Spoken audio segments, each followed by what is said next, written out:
مولاه اللهم والي من وعليه وآله الناس جميعا.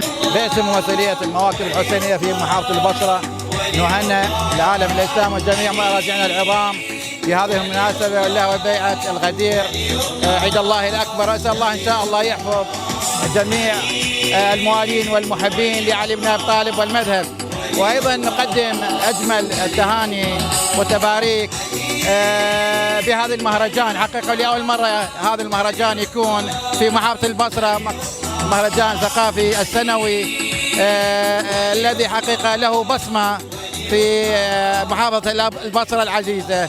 منذر حميد النزال ممثلية المواكب الحسينية في محافظة البصرة. فجاءت النسوة إليه. که من در کشور عراق بودم به مناسبت ایام قدیر برنامه‌های هنری و فرهنگی مردمی در واقع ترتیب داده بودند دوستان که برای من خیلی جالب و توجه بود حضور پرشور مردم در این جشن‌ها. تنضب ابدا اقسمنا ان ننتظر الموعود لينقذنا من كل طغاة الارض.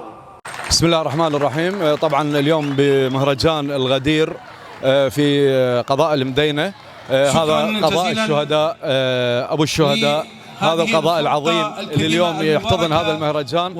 قدمنا على عمل مسرحي بعنوان ونراه قريبا يجسد تضحيات الحشد الشعبي والقوات الأمنية والقوات المسلحة بكل صنوفها، وكيف دحر هذه المؤامرات الكبيرة التي كانت تحاك ضد العراق وضد الشعب العراقي. الحمد لله توفقنا بهذا العمل وشكرا جزيلا. يدعو للبهجة لكن ماذا؟ منذ الخسف. يا الله، السلام عليكم ورحمة الله وبركاته. الاسم الرادود علي المحمداوي. إن شاء الله راح أسمعكم مشاركتي لليوم في البصرة قضاء المدينة إن شاء الله.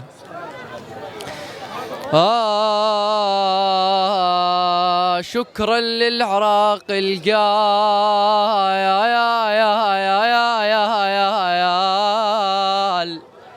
شكرا للعراق القال، حب الوطن بإيماني، وشكرا من يريد الناس واحد قلبه على الثاني. شكرا من قلب ولسان سيد علي السيستاني. محروس وسالم ندعي له، محروس وسالم. خادمكم ان شاء الله، الله يحفظكم ان شاء الله. عليكم نعمتي ورضيت لكم